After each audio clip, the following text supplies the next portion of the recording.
Aqui é João Diniz, arquiteto. Estou aqui para falar sobre o centenário da Semana de Arte Moderna de 1922. Neste fevereiro de 2022, nós estamos justamente há 100 anos desse evento que é marcante e significativo para a arte e para a cultura do Brasil. No momento existem várias versões a respeito desse acontecimento.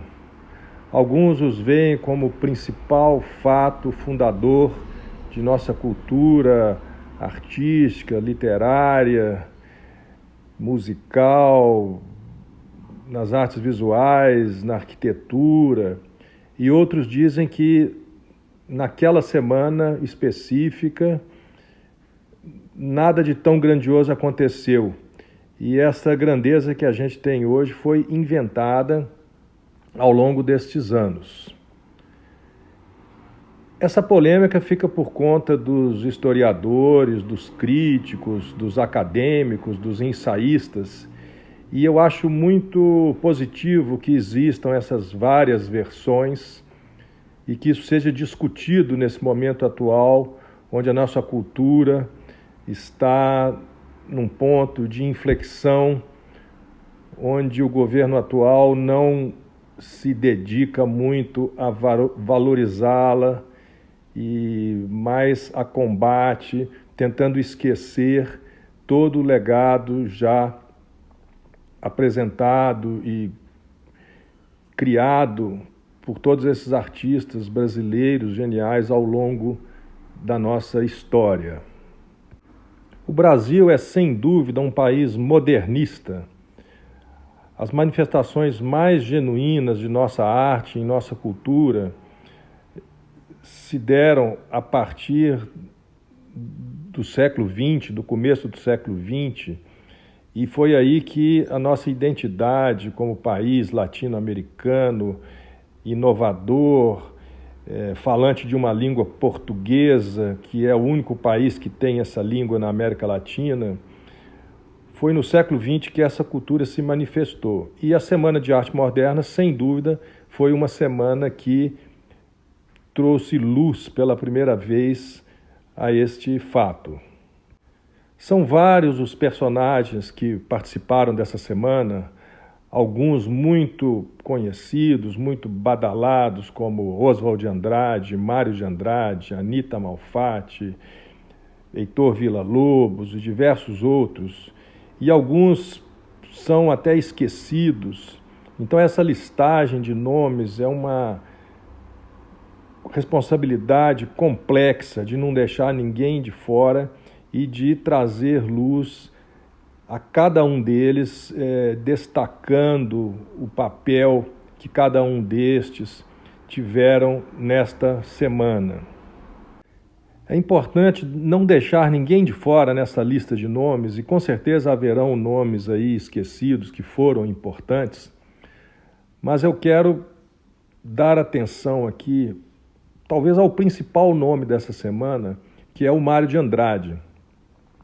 Mário de Andrade é um provocador, um poeta, um escritor, um estudioso do folclore brasileiro, da música brasileira.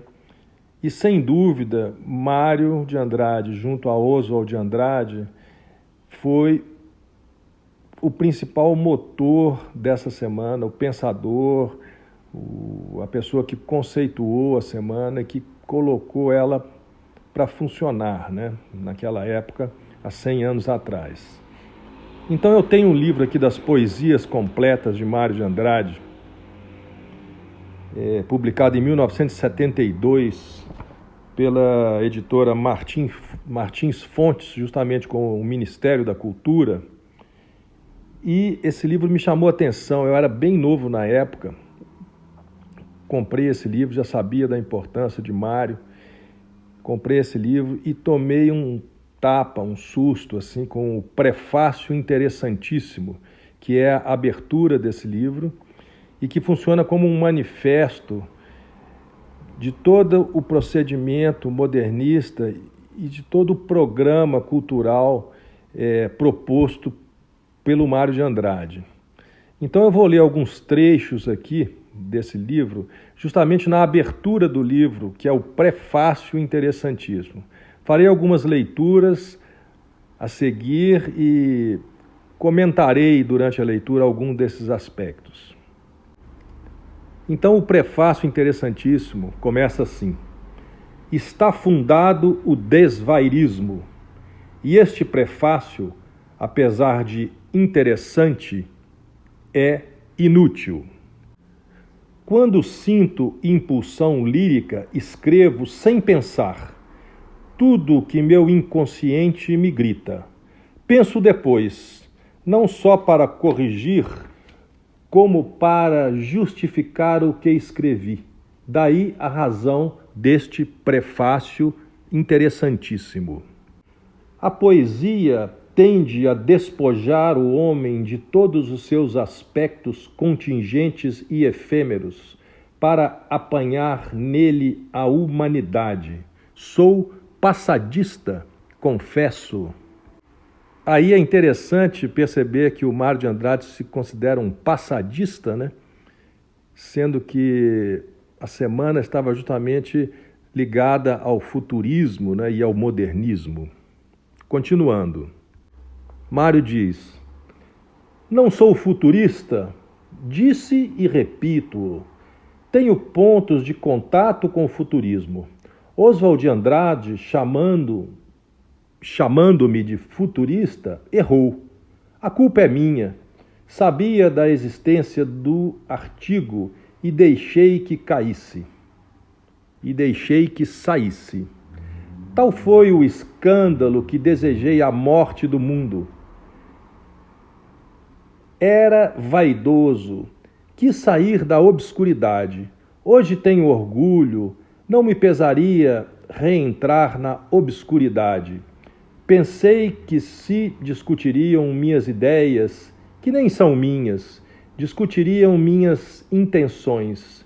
Já não me calo, tanto ridicularizariam o meu silêncio como essa grita. Todo escritor acredita na valia do que escreve. Se mostra, é por vaidade. Se não mostra, é por vaidade também. Não fujo do ridículo, tenho companheiros ilustres. Querem um pouco de teoria? Acredito que o lirismo, nascido no subconsciente, acrisolado num pensamento claro ou confuso, cria frases que são versos inteiros, sem prejuízo de medir tantas sílabas com acentuação determinada.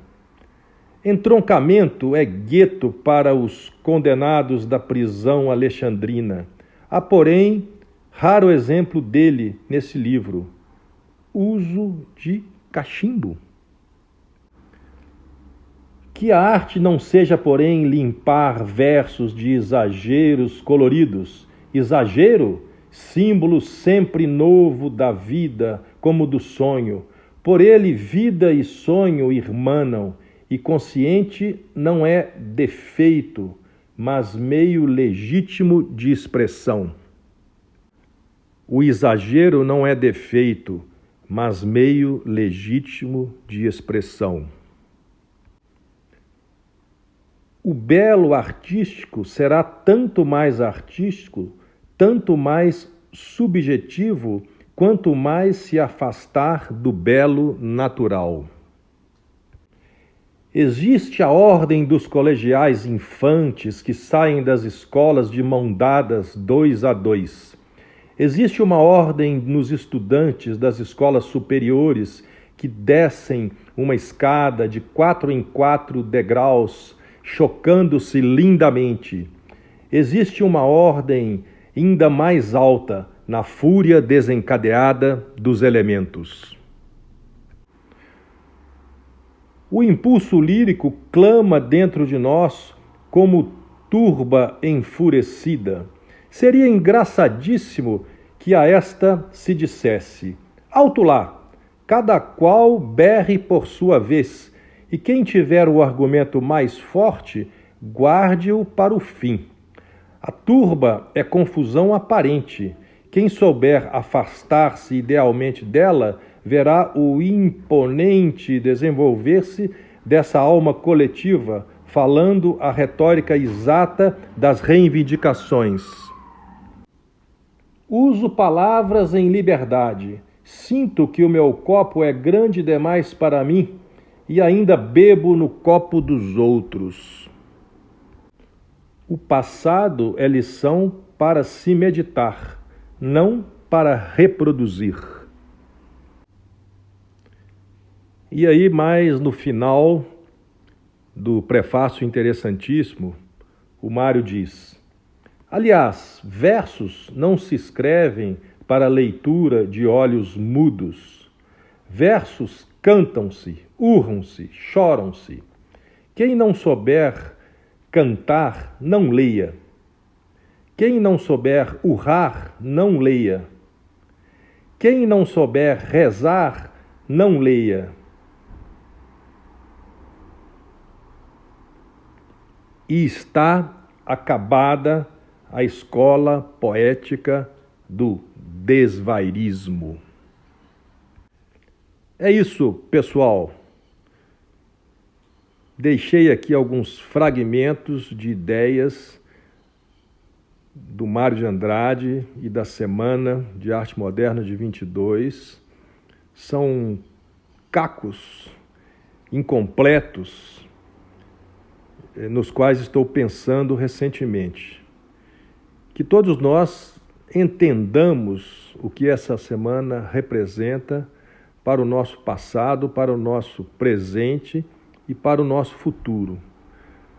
Para mim, a consciência da existência dela é muito importante, porque a partir deste livro, Paulicéia Desvairada, que eu peguei quando eu tinha 18 anos, fundou-se toda a minha ideia de produção profissional até.